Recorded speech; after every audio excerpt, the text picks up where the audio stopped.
Is Long Beach safe? It's one of the most searched questions about this city, and almost every answer you'll find online is either useless, misleading, or so vague that it tells you nothing. Today, I'm giving you the honest answer. Not a yes, not a no, the actual framework for understanding what that question really means and how to answer it for yourself. When people Google, is Long Beach safe? They're almost never asking the same question. Some people want statistics. Some want to know if they'll feel okay walking at night. Some are comparing Long Beach to where they live now. Others are comparing it to LA or to Orange County. What do they get? A crime ranking, a Reddit thread, a forum post from someone who moved away in 2019. Brutal truth. No context, no nuance. You leave more confused than you started.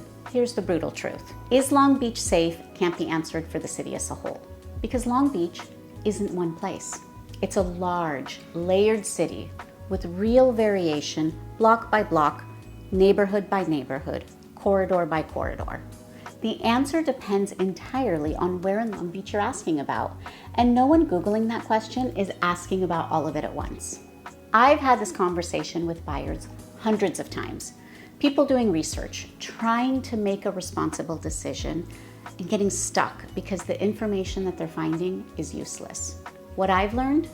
The buyers who get real clarity are the ones who stop asking the citywide question and start asking the neighborhood-specific one. So here's what we're covering. Why is Long Beach safe is the wrong question, and what to ask instead. How the scale of this city creates real variation, what the data actually tells you and what it doesn't, and the observational framework I give every buyer before they visit a Long Beach neighborhood, and how to match that to your own comfort level to pick the right pocket of the city. Let's go. Before anything else, we have to establish this because it changes every answer that follows. Long Beach is one of the larger cities in LA County.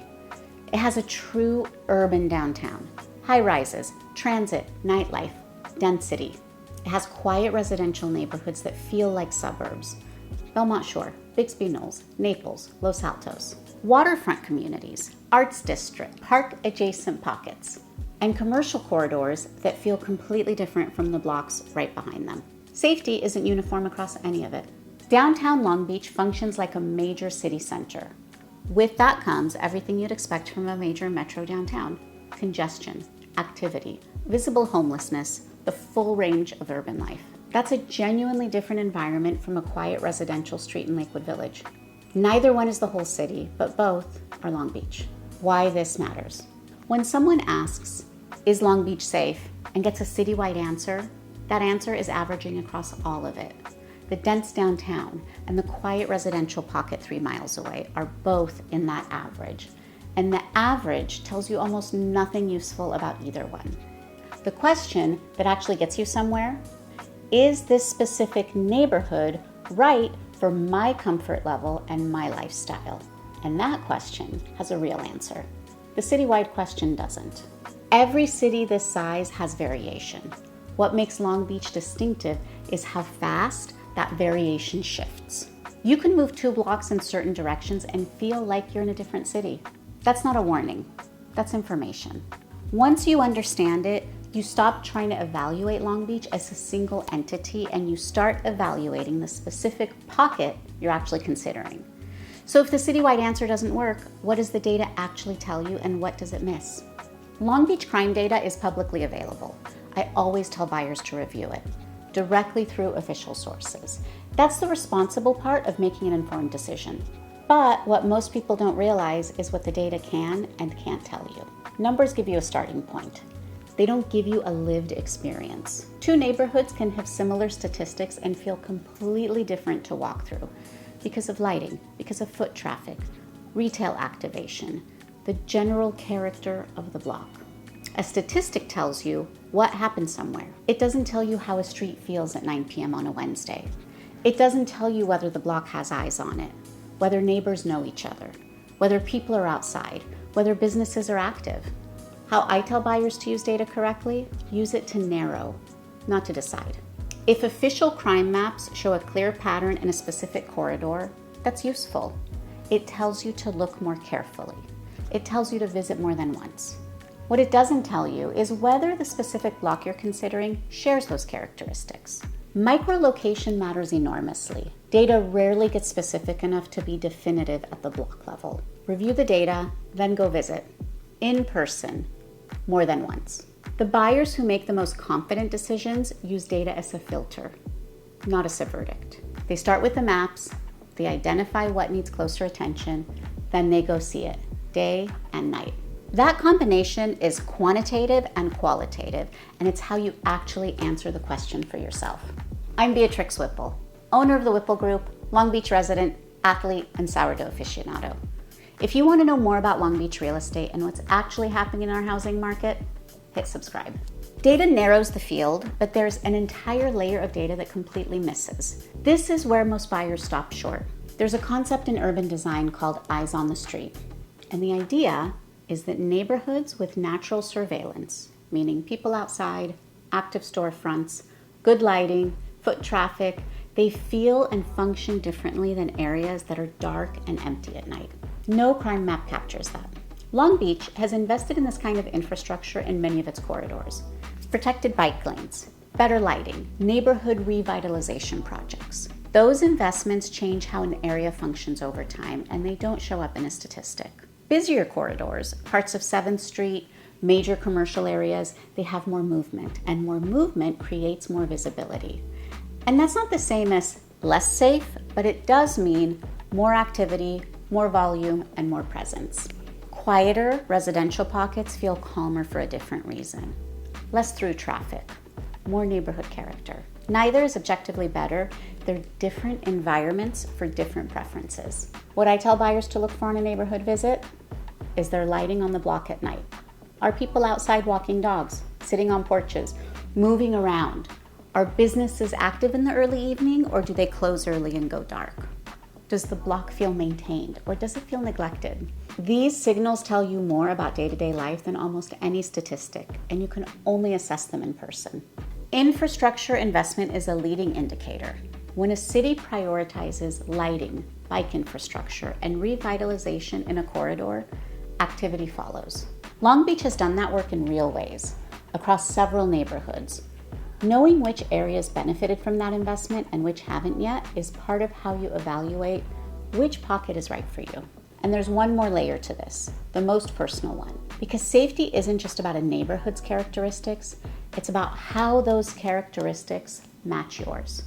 Safety is deeply personal, not because the facts change, but because what you're comparing Long Beach to changes everything.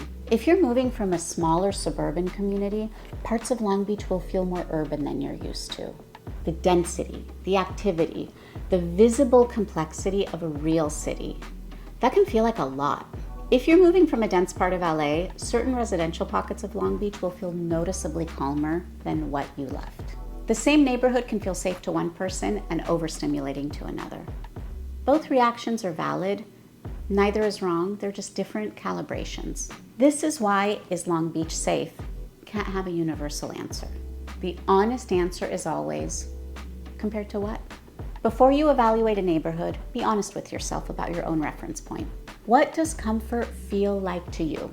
Is it quiet streets and minimal foot traffic?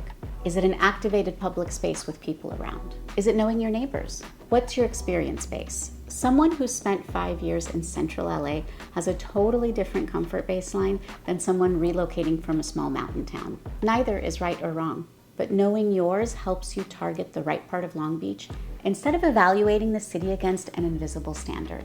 The buyers I've seen feel most confident in their decision, they were honest about this before they started looking. They didn't ask, is Long Beach safe in the abstract? They asked, is this specific neighborhood going to feel comfortable to me based on who I am and what I'm used to? That's a question with a real answer, and it's one that you can actually find. How to put this together. The practical framework for answering this yourself before you commit to anything. Stop asking, is Long Beach safe? Start asking, is this specific neighborhood a match for how I want to live? That reframe changes everything. Now you're evaluating something you can actually answer. The 5-part process that I walk buyers through is Step 1, review the official data for the specific area, not a general city ranking, the specific corridor, the specific zip code, the specific neighborhood. Use the city's official crime maps and law enforcement resources. Let the data tell you what needs closer attention. Step 2, visit the neighborhood at least twice, once during the day and once in the evening. Not on a weekend when it looks its best, on a weekday when it looks normal. Step 3, walk it. Don't just drive through it. Get out of the car. Walk the block you'd actually live on. Note the lighting. Note whether people are outside. Note whether it feels maintained and active or dark and quiet. Step 4, ask your own calibration questions. How does this compare to where I'm coming from? Does the activity level feel comfortable or overstimulating? Do these streets feel like somewhere I'd walk at 9 p.m.? Step 5, match the neighborhood to your life, not a rating. A neighborhood that scores well on ranking but doesn't match your lifestyle will feel wrong. A neighborhood that feels right to you is more valuable than one that looks good on paper. The better question was never, is Long Beach safe? It was always, is the specific pocket I'm considering a match for how I want to live, and am I willing to do the work to find out? Buyers who ask that question and answer it honestly are the ones who feel good about where they land. If you're going through this process right now, trying to figure out which Long Beach neighborhood actually fits your comfort level, your lifestyle, your budget, I built a resource exactly for this, the Long Beach Relocation Guide. It's free, and the link is in the description. It breaks down Long Beach neighborhood by neighborhood, character, price tier, density, lifestyle feel, what to realistically expect before you visit. It's the starting point I give every client before we talk about a single listing. Grab it in the description. We're almost done. What I've learned after having this conversation hundreds of times is when someone asks, is Long Beach safe? What they're really asking is, can I feel good about this decision? That's a completely fair thing to want. The answer, it's a process. Visiting more than once, reviewing the data for a specific area, walking the block at night, being honest about your own comfort baseline, and asking the right question, not the citywide one, the neighborhood-specific one. Long Beach is layered. Dense urban areas exist. Established residential neighborhoods exist. Quieter park-adjacent pockets exist, all inside one city boundary. The key was never whether the whole city is safe. The key is whether the specific pocket you choose is right for you. When you match that correctly, people feel really good about where they land. Here's where I'll leave you. In Long Beach, the buyers who do the work are the ones who win, the ones who did the research, who understood the real numbers, who knew what they were walking into. Those are the people who feel good about their decision 2 years later. If this video gave you some of that clarity, that's exactly what it was designed to do. 2 ways I can help you to take the next step. If you're still in research mode, grab the free Long Beach Relocation Guide in the description. It's the complete breakdown I walk every client through before we ever schedule a showing. Neighborhoods, pricing tiers, lifestyle trade-offs, commute realities, straight talk. If you're ready to talk specifics, your budget, your timeline, your situation, reach out directly. I personally respond to every message. We'll map out exactly what makes sense for you. Hit subscribe if you want more of this. Real numbers, real market, no spin.